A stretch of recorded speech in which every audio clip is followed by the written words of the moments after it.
In this video, we're gonna see one of the best deals of Pawn Stars ever made, so stay tuned and watch full episode. I have a book signed by Shoeless Joe Jackson. Absolutely incredible. When you talked about old baseball, Joe Jackson and Babe Ruth. A man brought a book to pawn shop which is signed by Shoeless Joe Jackson. Say it ain't so, Joe. You're certified. Right. Well, he was illiterate. His wife signed everything for him. All the signed copies of this book, most of them, everyone you see will have this in it. So this could really be an amazing signature. You will not find a rare autograph. It seems to be a collaboration. Yeah, the story is that him and 7 other guys on the 1919 Chicago White Sox took money to fix the World Series. Destroyed his baseball career, his reputation for the rest of his life. Right. Rick shares more valuable information about it. Then he asks for an offer. Joe Jackson's signature is so rare and so expensive, I just have to take the gamble before this guy walks out the door with it. So how much did you want to get out of it? Quick search on his signature and found that there's not many of them. $30,000 for the book. Not going to happen. What is going to happen? Closer to 10 grand. Of all the sports signatures in the world, this is the one most faked. So, I'll take a shot at 10 grand. Bring something to the table. I'll go $13,000. I won't go a penny more. So, well, it's a big risk nowadays with stuff like that. Okay, let's do it. I'll meet you right up front. We'll do some paperwork. Okay. Finally, Rick closed the deal on $13,000. Then Rick goes to an expert to check its authenticity. Say it ain't so, Joe. Signed by Shoeless Joe Jackson. One of the craziest things you brought. So what I have here is one of the only Joe Jackson signatures. This one looks like a pretty normal A. The K, he tries to do the loop. I'm not convinced that it's real. It's not real. Well, no, I'm going to send it off some more people. I'm going to try and get a consensus. A thorough examination that prevented us from certifying the autograph. Signed over the original. That was really unfortunate for Rick. Everyone laughs on him. Let's move to next deal. We have here. An ugly piece of artwork. So it's done by M.L. Snowden. Got it from a former in-law. Sounds like you're a little bit bitter. It's different. I sort of like it. She's been doing this ever since she was a little kid. Her father was a pretty famous sculptor. Some people like a little more traditional. She is a really famous artist. Even though I'm not familiar with, I've seen a lot of Snowdens before and a lot of money. Rick knows that its worth could be priceless, so he asks for an offer. How much were you looking to get out of it? $50,000. People love this stuff. I'll give you 20 grand. Deal. I'll take it. Whoa, 20 grand. All right. I just massively overpaid for this. I seriously thought I'd walk out of here disappointed. I'm very happy with the 20 grand. After purchasing the item, Rick shows it to Chum and Corey, but they looks not interested in it. Let me get this thing off the dolly. What is that thing? A statue, obviously. What in the hell is this? It's an M.L. Snowden. What'd you pay for it? $20,000. Why? No one's gonna buy this. Your dad just bought it. Have fun with that. I'm out. No. Dude, I don't want to touch Just pick it up, grabbing its legs. Rick calls an expert to estimate its worth. Wow, Photon from the Elements of Light series. I paid a lot of money for it. This is investment quality art. I would put this one probably at about $36,000. It's only gonna go up. $36,000? Corey, Chum. You want to buy it, Chad? No comprende. We still have to sell it. It'll sell. I would not put that in any interior. Horrible. They'll never get it. Expert estimates it's worth around $36,000. It is way more than Rick think. Everyone got shocked after hearing this. Let's move to next deal. In this episode, a woman walks to pawn shop with hand-engraved ivory tusk. Let's see it's real or fake. An ivory tusk. Okay. Hand carved. I want to pawn it 7 to 10 days. And some money between now and 4 o'clock. I would hope that I could get somewhere between $1,000 and $1,500 for it. So how'd you get this thing? I bought it in Taipei. I paid a lot. Okay. Rick takes a closer look of the item and found something shocking. Unfortunately, it's not ivory. This is bone. It's pieced together bone, and it's made for the tourist trade. I was told it was ivory. Ivory would be a lot heavier than this. Bone is porous. Ivory is completely solid. It only took like 2 seconds to tell this wasn't ivory. They were in Asia. They went to a market. They were told they were ivory. See the panels, the way they come together like that? Well, if it was real ivory, it would just be one solid piece. Cut up pieces of bone, and they shape it around a piece of wood, and this is what you get. You can see the wood that's underneath it. I'm not really interested in buying ivory anymore. I don't like the process of getting ivory. I don't like the politics of it. I don't like anything about it. Still, Rick asks for an offer. Let's see how much owner asks for it. How much were you looking to get out of it? 1,000 to 15. I would loan you like $100 on this. Do a little bit better. It's not real, it's bone, okay? It's beautiful. I don't loan on pretty, I loan on what I can sell it for. All right, thanks a lot. Thank you. It was Ivory, and years later, now I'm finding out that it's not. Very upset. Unfortunately, no deal was made.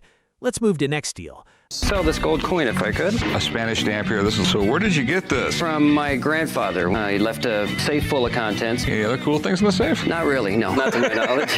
And I don't really have any use for it. I'm going to see what they can do for me here. Rick shares more details about the coin. Coins back then were weird. The right amount of gold, the right weight, and the right purity. It's almost too good to be true. It's in exceptional condition. What are you looking to get out of it? I'd like to get 2,000. But this is easily counterfeited. There's a lot of fakes out there. Buddy who knows everything there is know about these. I'm coming in. See what we can do. Sounds great. Rick calls an expert to check its authenticity. Let's see what happened next. I know you're concerned it'd be counterfeit, and there are a lot of counterfeit pieces going around. I'd say it's absolutely genuine. Okay. So what do you think this is worth? There's 18,000 on it. Okay. It's like finding treasure. Absolutely. Expert estimates it's worth around $18,000. Then the negotiations started. What do you want for it? Sounds like 18,000 to me. 10.5. I wouldn't take anything less than 11,000. 11,000. 11,000. Get a deal. Right. Thank you. No idea. I feel very happy with it. And finally, the deal ends on $11,000. That was a good deal. Let's move to next deal. What do we got here? Led Zeppelin 1 signed by the full band. Jimmy Page signed the front, John Bonham, Robert Plant, John Paul Jones. This man showed his rare collection of Led Zeppelin to Rick, and Rick also know how rare this item is. That's pretty amazing. I've never seen, Led Zeppelin sign an entire album. Jimmy, being the leader of the band, refused to sign them back. Rick also shares some information about the Led Zeppelin and also asks for an offer. Led Zeppelin is one of the greatest rock and roll bands of all time. I probably won't want to put it in the store. I want to bring it home. The big question is, how much do you want for this? 22,000. You're not going to find something like this. So, have you ever had the signatures checked out? Yes. Owner wants $22,000 for it, so without any hesitation, Rick calls an expert to evaluate its worth. This is it. That's what I called you about. John Bonham died in 1980. Robert Plant, John Paul Jones, Jimmy Page, they're not really that accessible. Oxidized, it's a little older. And you take a look right here. You could tell, nice aged ink. The Robert Plant signature is something I take a look at all the time. He would just flow through the signature. He had this big R, and then the rest would just become all a big flow. Based on everything I've seen, absolutely no doubt this is the real deal. Sweet. Expert confirms that this item is authentic. Then Rick asks expert to evaluate its worth. And what do you think it's worth? Right at about $10,000 to $12,000. I would give you $8,000 for it. Sorry, my best price would be 17.5. Okay, well, if you change your mind, come back. The offer's open. Unfortunately, no deal was made. Let's move to next deal. A man brings rarest Hot Wheels appraisal to pawn shop. What do you got there? Prepare to be amazed. The rarest Hot Wheel in the world. Is that what I think it is? The pink 1969 rear load beach. Rick takes the closure look of the Hot Wheels box and asks some questions to owner about it. Holy grail of Hot Wheels, isn't it? It's in mint condition. These are the original surfboards. Yeah, that was a ragtop Volkswagen Transporter. Technically, it's a transporter. Owner wants to sell this Hot Wheels for his daughter Weeding. My daughter's wedding is a little over a year from now. Maybe now's a great time to sell a Hot Wheel and raise some money for the wedding. It's one of those little tidbits of history, and generally you see in some guy's personal little museum. Rick also shares that when and how this car becomes so popular. Hot Wheels came out '68, and they got Mustang, Camaros. Every single kid in my neighborhood, we all had our Hot Wheels. All right, do you know anything about it? They actually stopped making this variety. This was never for sale to the public. That's why it's so valuable. I'm assuming if you have the Holy Grail, you have a lot more Hot Wheels. About 6,000 Hot Wheels. The fact that only a few of these were produced makes it incredibly rare. No idea what this is worth, but I know it's not going to be cheap. What do you want for it? $150,000. Let me call a friend. Pretty big dealer in toys. Rick calls an expert for better advice. Hey, what's up, Rick? You supposedly know this guy? Hey, what's up, Bruce? How are you? All right, so this is legit. Do you mind if I take a closer Go look? ahead. So what are you looking for? This is a different base, early production ones. So this is definitely the prototype. Some of these two are just raw. Everything looks 100% correct. Rick asks expert to estimate its worth. So what do you think it's worth? Easily $100,000 for this car. Thank you very much. So I'm thinking 60? Nah. I'll go 65 grand. No, I'll go down to 140. I mean, I go as high as 70. Nah, it's just not going to do it. I guess today's not the day. Well, thanks for coming in, man. Thank you. And unfortunately, no deal was made. Let's move to next deal. What do you have there? Oh yeah, my boss is gonna love this. This man brings Shelby Donald Duck bicycle to pawn shop. I'll tell you what, let's get it out of the parking lot. Come with me. All right. My boss should be out here any minute. Rick also comes to see the item, and Chum shares more details about the bicycle. By 1965, he was in over 100 movies or cartoons. I think in 1949, he actually surpassed Mickey as the most popular character. Rick also shares some information about the Shelby Donald Duck bicycle. So the reason he surpassed Mickey as being the most popular character is because Mickey Mouse had become such an icon. Basically got the memo, Mickey Mouse can't do anything the least bit controversial, where Donald, on the other hand, could be his grumpy Donald Duck, and that's what people fell in love with him. Because when I was a kid, they started in the 1890s, but in the 20s, the owner had a brilliant idea. He made a bicycle that was modeled after Lindbergh, and it sold like hotcakes, so it started making a lot of different themed bicycles like this. Rick takes a closer look at the item and found something shocking. The tank needs to be restored because the colors are all screwed up there. We have to get the rear taillight re-chromed. And Donald Duck's face, I don't know if that's actually cracked or that's paint. It has a button over here. What does this do? Do you know? I believe it's for a horn. It says quack horn. And they still work? There's a battery pack in there. I guarantee you everything's corroded and needs to be fixed. Rick asked owner how much he want for it. How much do you want for it? I'd like to get $3,000 for it. This one's in amazing shape, but there are some issues with it. I'll give you $1,500. I do $2,800. $2,000? $2,000 is a fair price. Can you do $2,400? $2,250, and I'm crazy at that price. I'm gonna walk at that price. I mean, I really can't go anymore. Okay, I'll take that. And finally, the deal ends on $2,250. Then Rick shows this bicycle to Chum, an expert. Let's see their reaction. Chum, what's up? Check this out. Is that the Donald Duck bike?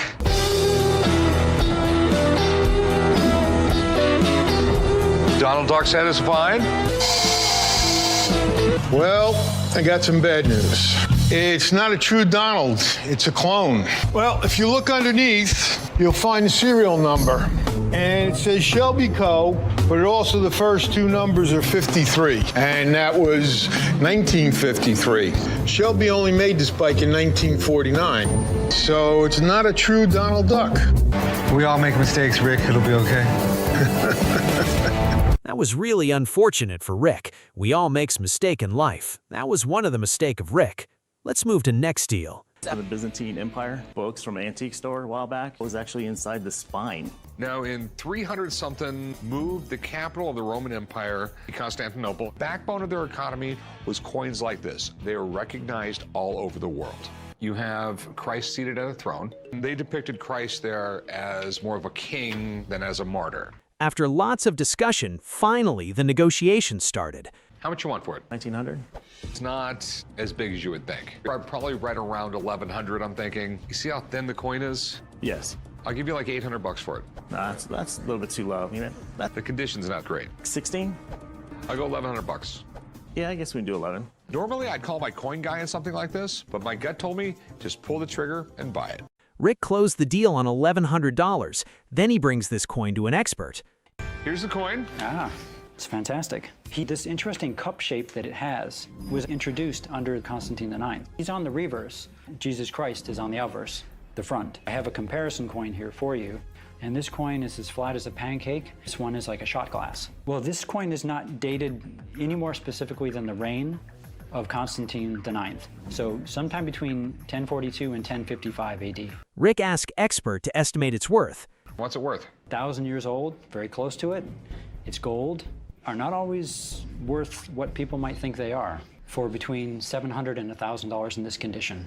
I was just thinking it would be more. I mean, it's a gold coin that's almost 1,000 years old. Is terribly undervalued. All right, not the news I was exactly looking for. Lesson learned. I'll call you next time. Yeah, call me first. All right, thanks, man. Thank you. I always say that a little bit of knowledge is a dangerous thing. And I didn't know nearly as much about Byzantine coins as I thought I did. I might have to sit on this one for a while and wait for price. Let's move to next deal. All right, so what do we got here? Well, we got my mom's car. We've had it since it was new. So your mom drove around in this? She sure did. The owner wants to sell his 1970 Chevy Impala. I called the guys down at the pawn shop to come down and take a look at my 1970 Chevy Impala. The reason I want to sell the car is because we don't really need it. I haven't totally convinced my wife we should sell the car. Rick asks some questions to owner about his 1970 Chevy Impala. People love these cars. Do you want to open the hood? Okay. Damn, you got a lot of chrome under there. Yeah, I've got everything chromed that can be. Rick looks impressed with car condition and appreciate owner for having this beauty. It also sounds good. Sounds wonderful under the hood. Whoever did it right. Rick and Corey notice that the interior of the car looks modified, so we ask owner about that. Now, is this the original interior? No. I don't mean to sound like a d***ly, but your interior is shot in this car. It's gonna have to be redone. What are we asking for this car? Well, I've got it, a figure in my mind of $21,000. I'm thinking this is maybe a $5,000 car. I'm even pulling back the $5,000 offer. I'm gonna offer you $4,000. I don't think I can accept your offer, gracious as it is. Unfortunately, due to low bowl appraisal, no deal was made. Let's move to next deal. In this episode, a man brings rarest painting to pawn shop. Claude Monet painting. Where in the hell did you get this? Collateral for a loan. No, actually, he took the money, went in the hospital, and died.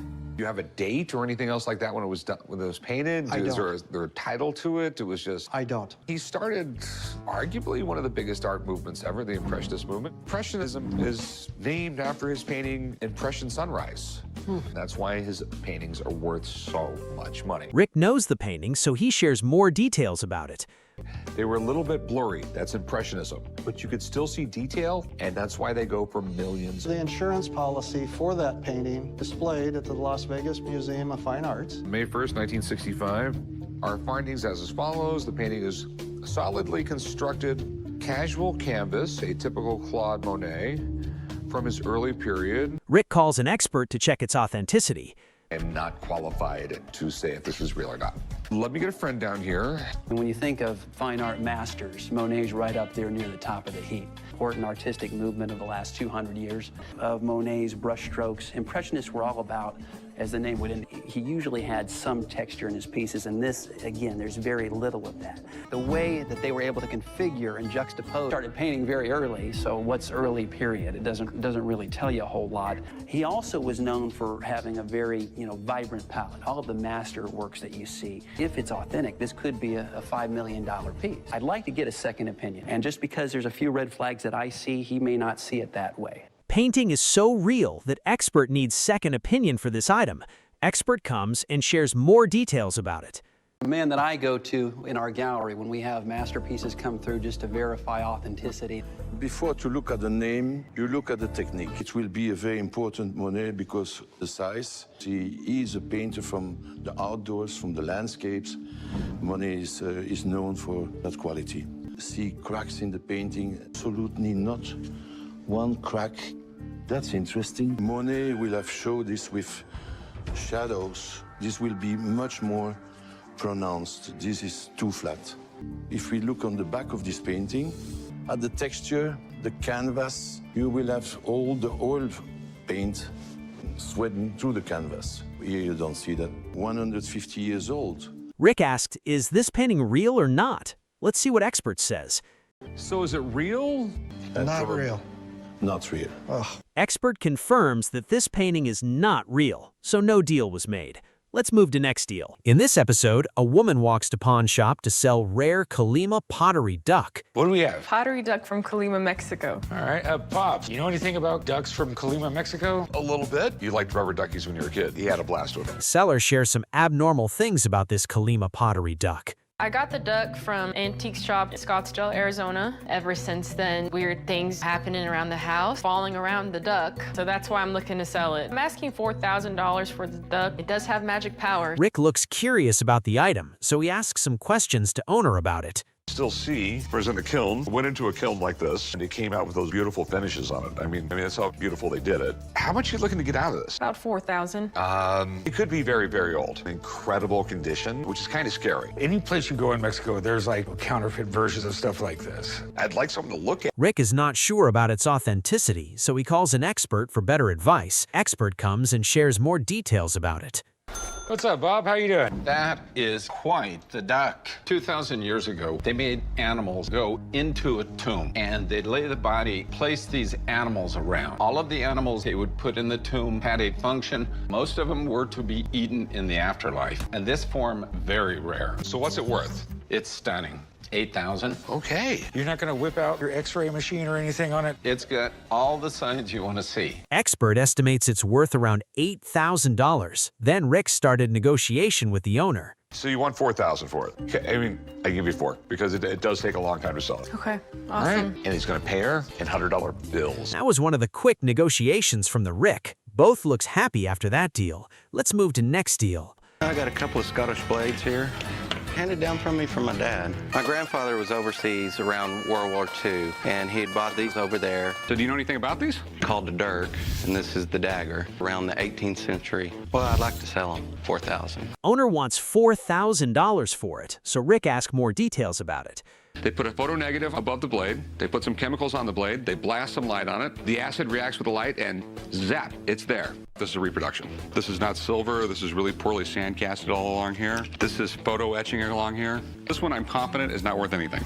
That really sucks. This, on the other hand, looks real. It's definitely silver. That's a lot of work right there. It looks like it's a modern cut stone. And the hallmarks are going to tell us where it's made, who it's made by, what year it's made. Call on an expert, have them check it out. Sounds good. Rick is not sure about its authenticity, so he calls an expert for better advice. I'm an expert in knives and militaria. Journey that these items have been on. Absolutely amazing to me. So what are your concerns about it? I can't read the hallmarks on the back, then this is a modern cut stone on the top of it. This is called a cairngorn. Common for these stones to fall out and be replaced. Made in Scotland, has the Scottish thistle mark on it, was 1900. Proper form of a Scottish dagger. The end of the handle here was actually intentional. They would slip this into their sock, this would protrude, allowing them to easily grab the dagger. Outwardly facing design, smooth on the backside where it would be against the skin. Rick asked expert to estimate its worth. So what do you think something like this is worth? $800 to $1,200. Now that Jeff has confirmed this dagger is 100% real, I definitely want it. What do you want for it? Maybe 6. I give you like $400 for it. That's just too low. I'll go $500. $500? We'll do. And finally, the deal ends on $500. Let's move to next deal. Yeah, can I help you? Poetry here, written by Jimi Hendrix. You're saying Jimmy did this? Yes, sir. This man brings Jimi Hendrix poetry to pawn shop. So how'd you get this? I started working with a relative of Jimi. I became part of the family with them, and so they gave me this poetry. It's such a rare piece. I'd rather be in a museum. People remember him for playing the Star Spangled Banner at Woodstock with his teeth. He was a true artist, where he made a guitar sound different than anything before. Greatest rock guitar player of all time. This thing could be worth a fortune. Rick noticed something unusual and asks some questions to owner. So what does this say? Within I grace thee with wings, O lovely and true. Birds of heavenly, snow and crystals. Fly, my love, as you have before. Pleasures and only steps, and this just one more. 1969. This is in awfully good shape. Did you have anything specific to this saying that it's real? No paperwork from being authenticated. I'll have someone check it out. Rick is not sure about its exact worth, so he calls an expert who estimates its worth. I'm Drew with Authentic Autographs. This is what we got. It's authentic. It's going to be very expensive. Jimi Hendrix's signature is one of the most valuable rock and roll signatures there is. Well, this definitely sounds like the type of lyrics that he would write. You know, it's very esoteric. A felt tip pen. Almost all the poems or lyrics I've seen of him has been done with a ballpoint pen. The capital I has a very wiggly line for the top bar. It's not something I've seen before, and the S are just slightly different than what I'm used to seeing. The handwriting is about the same size as the signature. He would always write in cursive. I've seen a lot of different problems with it, and I can guarantee you that this is 100% not authentic. After careful checking and lots of experience, expert confirms that this item is not real. I doubt your opinion. I'm very sorry to tell you that. Thank you, Rick, for calling me in. Corey, good seeing you again, brother. Appreciate it. I know what it's meant to me all these years, and nothing I can do with it. Well, thanks for bringing it in. Unfortunately, no deal was made. In this episode, a lady brings antique pocket watch to pawn shop. I have a watch here. Okay. It's an old watch. I hope so. Where did you get it? A garage sale. Mind me asking what you paid for it? $20. If I get $500, I'll be happy. Do you know much about it? I just discovered it and it looked cool. Well, I can tell you a little bit about it. William Ellery. Rick share more details about the watch. Earl Butler Hero saved my life at Cross Keys. Something good? That's the Civil War. The 1880s, pretty easy to date them. It's a key wind and a key set. Increased the cool factor by like 10 times. This actually belonged to a Civil War veteran. One of the greatest gifts you could give in the 19th century was a pocket watch. I have never seen anything like it. After taking closer look at the watch, Rick confirms that this watch is in working condition. It's working. That's positive, right? In amazing shape. It works great. These things are notorious for cracking. Huge market for Civil War stuff. Could be worth a fortune. I'd really like to find out who these people are. Important people from the battle. I'd like to find out more about the battle. Great. I'll be right back. Thanks. Rick is not sure about its exact worth, so he calls an expert who estimates its worth. Battle of Cross Keys was an interesting one. This was Stonewall Jackson, best-known generals on the southern side. Able to find out anything about those names? They don't show up in the historic record that I could find. I mean, the watch is really cool. Do you think it's legit? Rick asks expert about the watch legitimacy. Let's see what experts say. Oh, yeah. Time period would be the late 1880s. In looking at it, this appears to be correct to me. Hopefully that helps. Thank you very much. What do you want for it? $2,000. $700. $1,800. Let me give you $1,000 for I it. make a profit either way. How about 15? I'll go $1,300. 13 will work. And finally, the deal closed on $1,300. That was a good deal. Let's move to next deal. In this episode, a man brings Shrunken head to pawn shop. Let's see what happened next. Shrunken head, man. Okay. There was these tribes in the Amazon. They figured out a way to shrink people's heads. The whole purpose behind it, I guess, was to show what a tough guy you were. I mean, it looks real. It's really hard to come across an actual shrunken head. So what are you looking to get out of it? I'd like to get somewhere around $5,000 for it. Tell you what, do you mind if I do a video chat real quick with a buddy of mine and have him take a look at this? That would be great. Corey is not sure about its authenticity, so he calls an expert for better advice. I have what looks like a shrunken head here. Shrunken heads have been around for a long time. Most of them come from Ecuador. These are warriors. They've taken a head in battle. Remove the face off of the skull, and then it's heated with hot sand, which the heat will cause that skin to shrink. If you're a really good head shrinker, you can get a head that's about the size of an orange. Could you give me an idea on how to tell if this is real or not? The tribes that were making them discovered that if they sold them to tourists, they could make a lot of money. We look at the ears. I got no ear holes. Look inside the nostril. No nostril. I think we got a fake here. Give me an idea of what something like this is worth. 10 grand for it. As a tourist piece, I'd say it's worth 200 bucks. Clearly it's not real. Man. Rick only offers him $200 for it. Let's see will owner accept his offer or not. $200. It just really reminds me of a buddy of mine, and I kind of want it for myself. For $200, it's worth bringing back and putting on the shelf. You do 300? No, man. I want to bring it back home, put it back up on the shelf, and enjoy it for a few more years. And unfortunately, no deal was made. That's for today. See you soon in next video. Till then, watch these two amazing Pawn Stars video.